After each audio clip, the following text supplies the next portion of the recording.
I need that Stephen King goop. That sounded dirty. I did. Hi, my name is Jake, and I am a bookish drummer.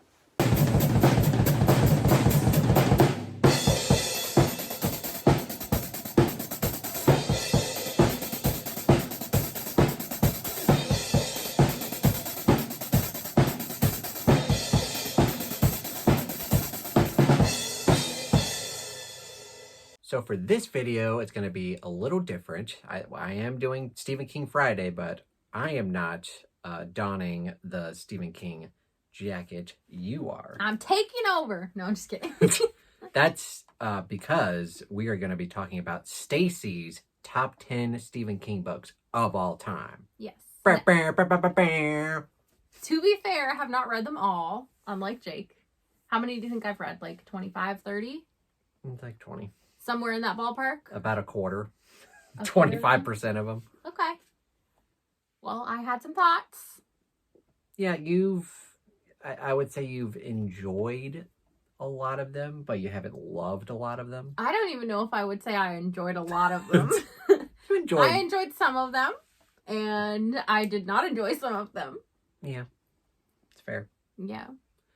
I think most of us, we're not going to spoil it, but I think most of us who know us probably already know what your number one choice is. Well, yeah, I'm not very quiet about that one. Yeah, but it'll be interesting for people to see what other books are going to be in your top 10. Yeah. We have some overlap, as we'll see with your number 10 spot. Yep. But yeah, without further ado, let's go ahead and jump right into it.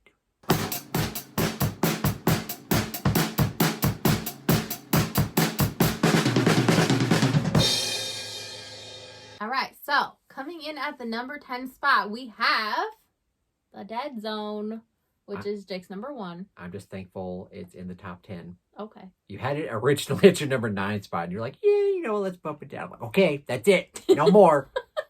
Yeah, I changed my mind. Okay, I'm allowed to.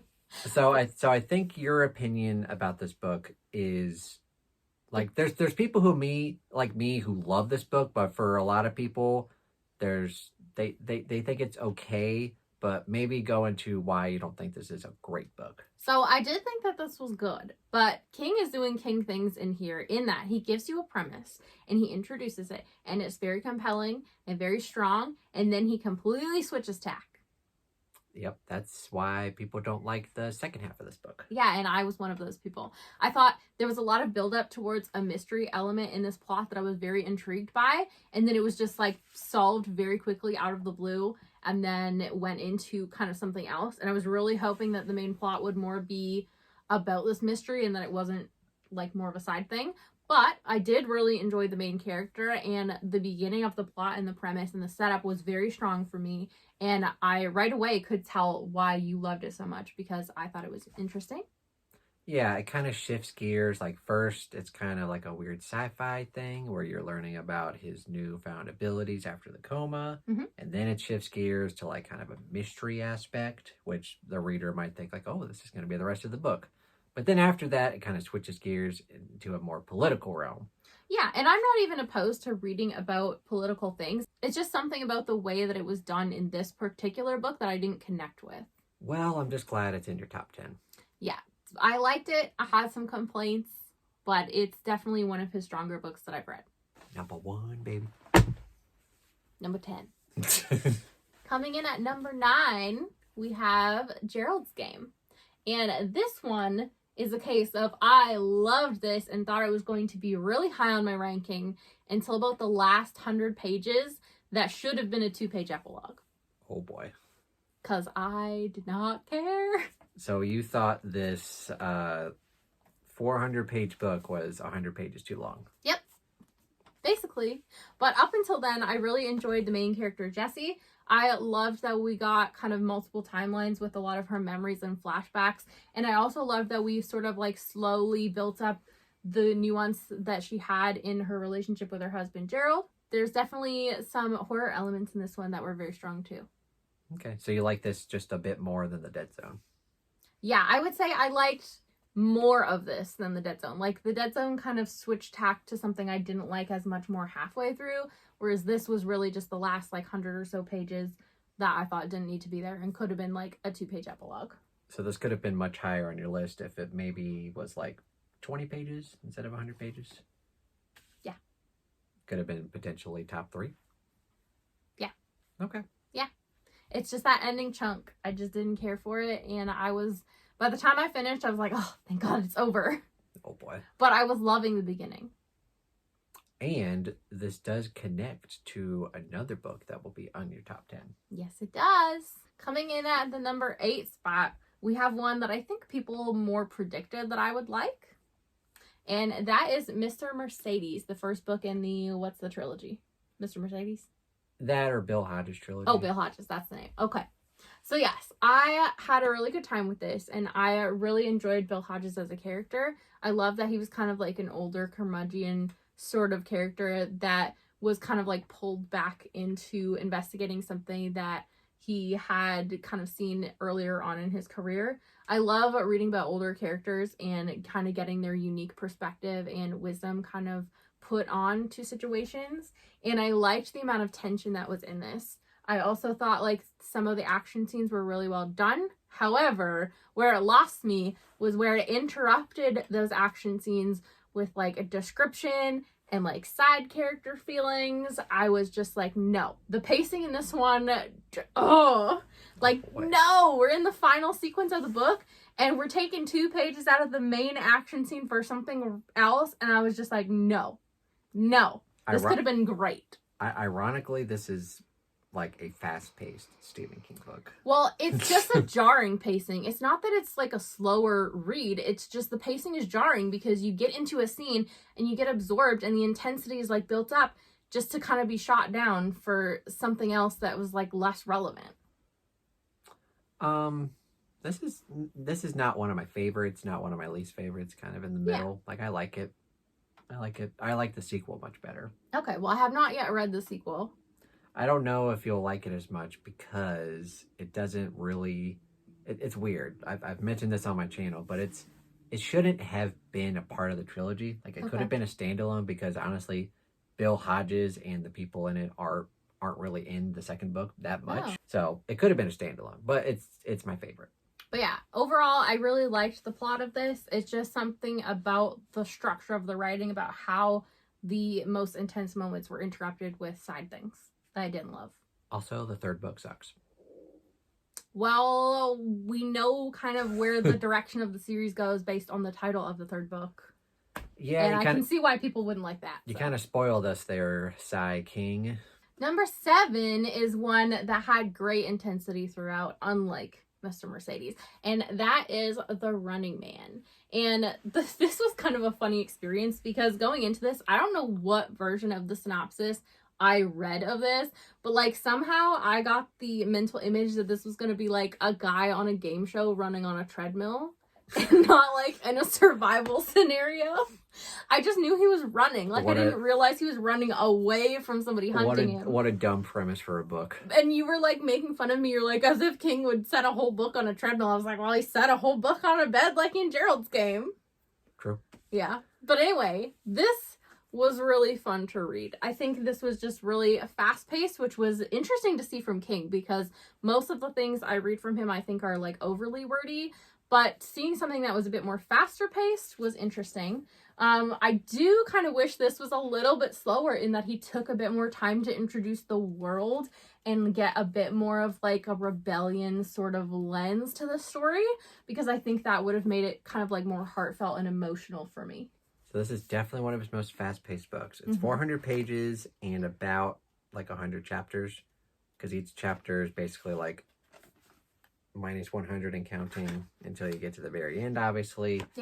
Yeah, so very fast-paced, very intense. Yes, it's kind of like a manhunt scenario.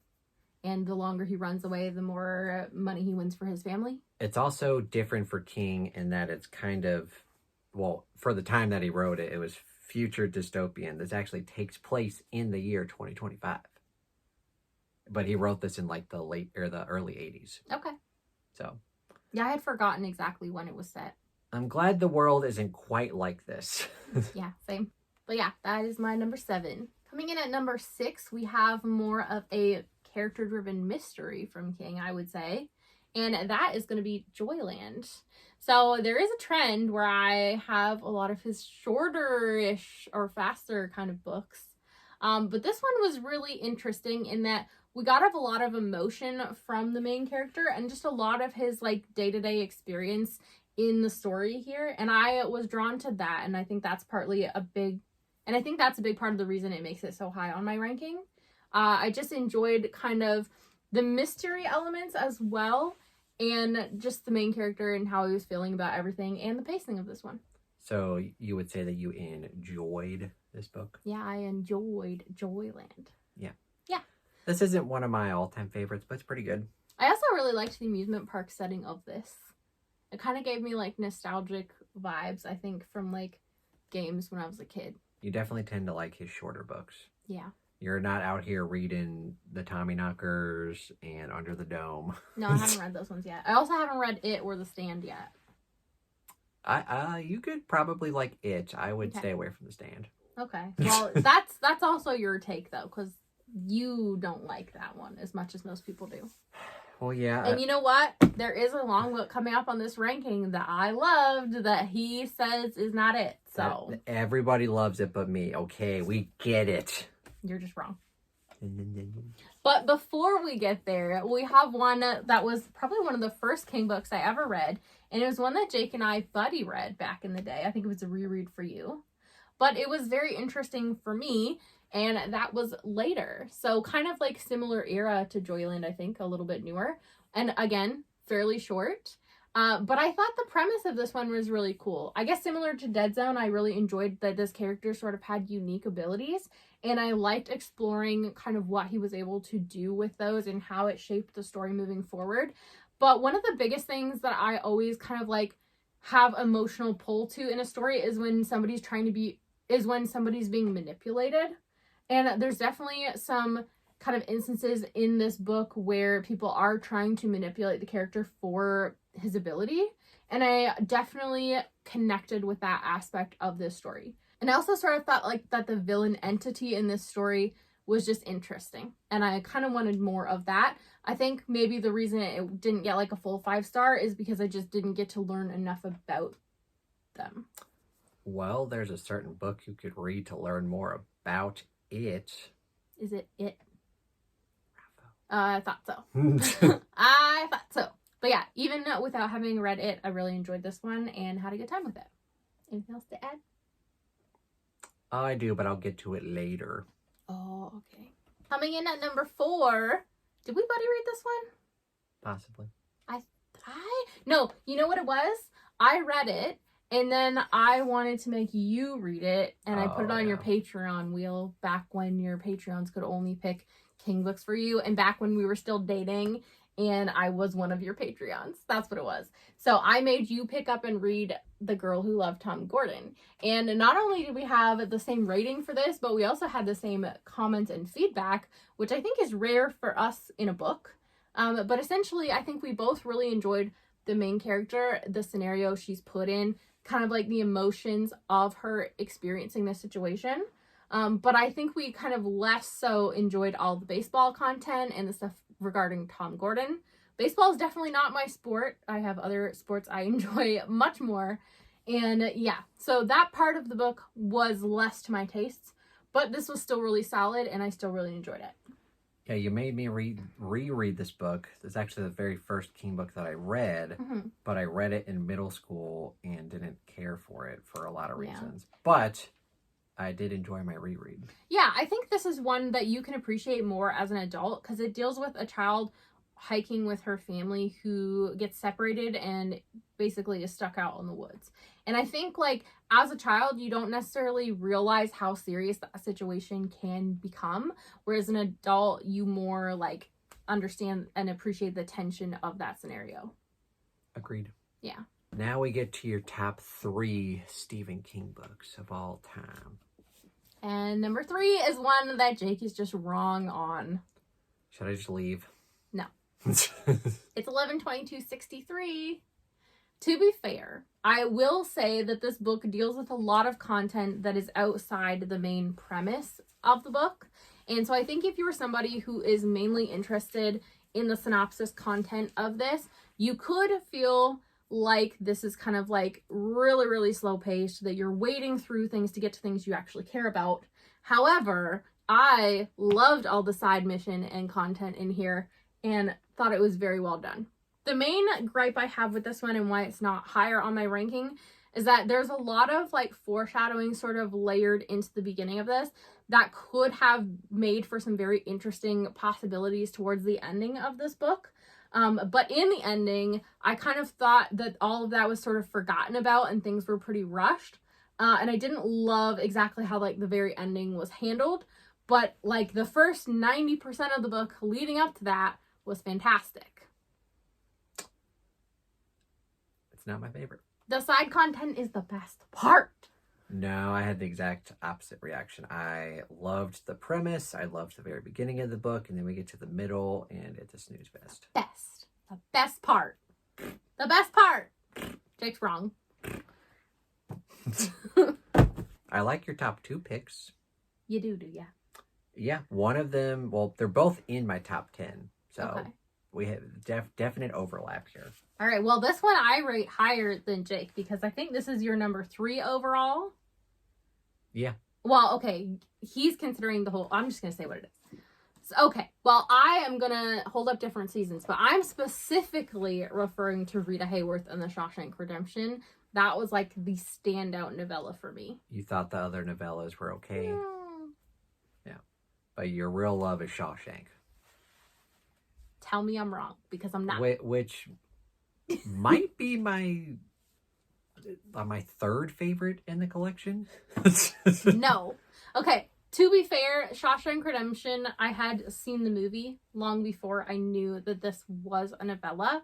I think I watched it for the first time as like a 6 or 7-year-old maybe, before I understood like the full implications of what's happening in the movie. But the movie is fantastic, and I'm not really much of a movie watcher, but I do think that Morgan Freeman kind of brings this to life. And I think already having watched the movie, I was kind of imagining him narrating this novella. And I think that added a lot of life to the story for me. Even though in the actual novella, the character looks very different than Morgan Freeman. I don't care. I was imagining Morgan Freeman because he played the role of Red so perfectly. That's fine. Yeah. But yeah, fantastic novella. 5 stars. Definitely agree that should be top 10. Yes. And I will say that this is one of King's best paced works that I've read. I thought that it was the perfect length that it needed to be. It had the perfect amount of description, the perfect amount of things happening, the perfect amount of things to wonder about.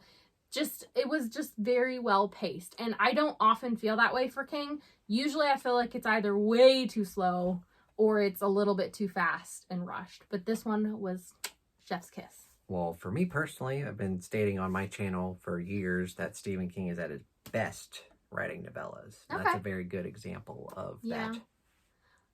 I don't know, because I've had some experience with other novellas that I don't necessarily think that about. Like The Breathing Method, which is the 4th one in here. We could have cut out the entire like outside story and just had the story within the story, and that would have been much better for me. Now, see, that's my favorite in the collection. Well, okay. Part of it is that I don't visualize while I read. And The Breathing Method, like the story outside of the main story, is so chock full of description. Like you're getting details about the building he's in and this club or whatever. And I'm like, I don't care. Can we get to The Breathing Method? That one is just down to personal tastes, I think. But for me, Shawshank definitely ranks in at number 2. Now, most of y'all watching, if you know us, probably already know what she's going to pick for number 1. Before we get to that, do you have any other honorable mentions, or is everything else you've read by Stephen King just not that great, in your opinion?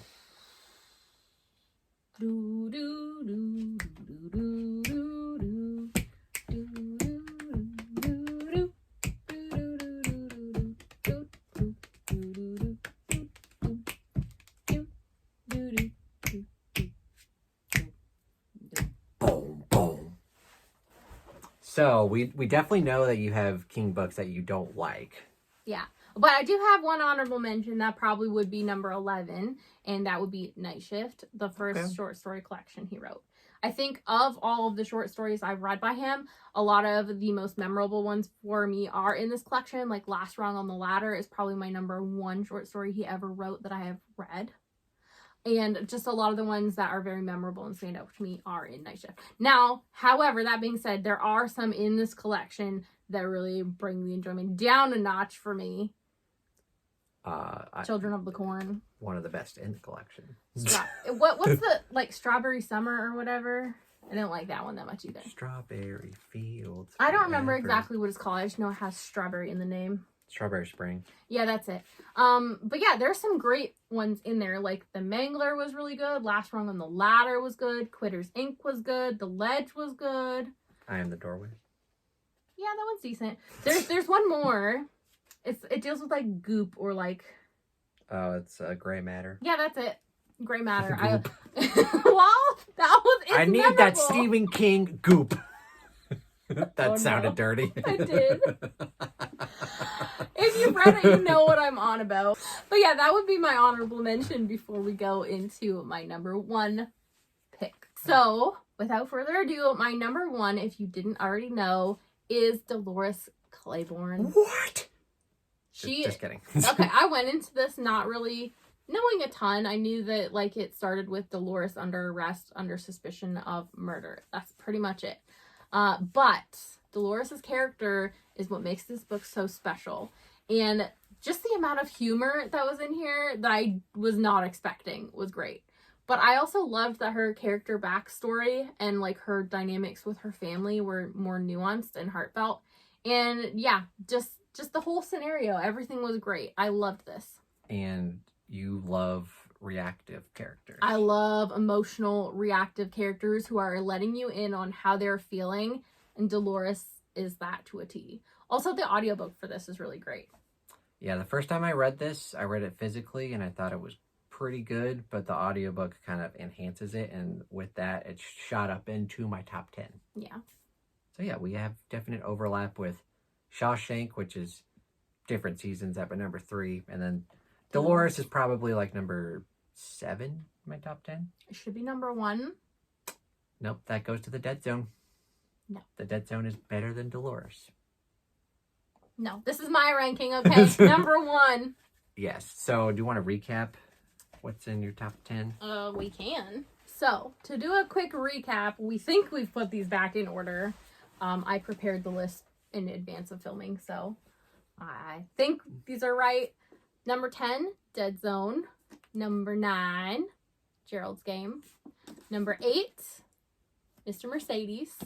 Number 7, The Running Man. Number 6, Joyland. Number 5, Later. Number 4, The Girl Who Loved Tom Gordon. Number 3, And Jake is Wrong, 11/22/63. Number 2, Rita Hayworth and the Shawshank Redemption, which is part of different seasons. And number 1, Dolores Claiborne. So yeah, that's your top 10. Yeah, so let me know. This is what I most want to know from all of you who watch Jake's King content and who read King. Based on my top 10 and what I had to say about them, which other King books do I need to pick up and check out? Which ones am I going to love? And which ones are not worth my time? Like, what am I going to hate?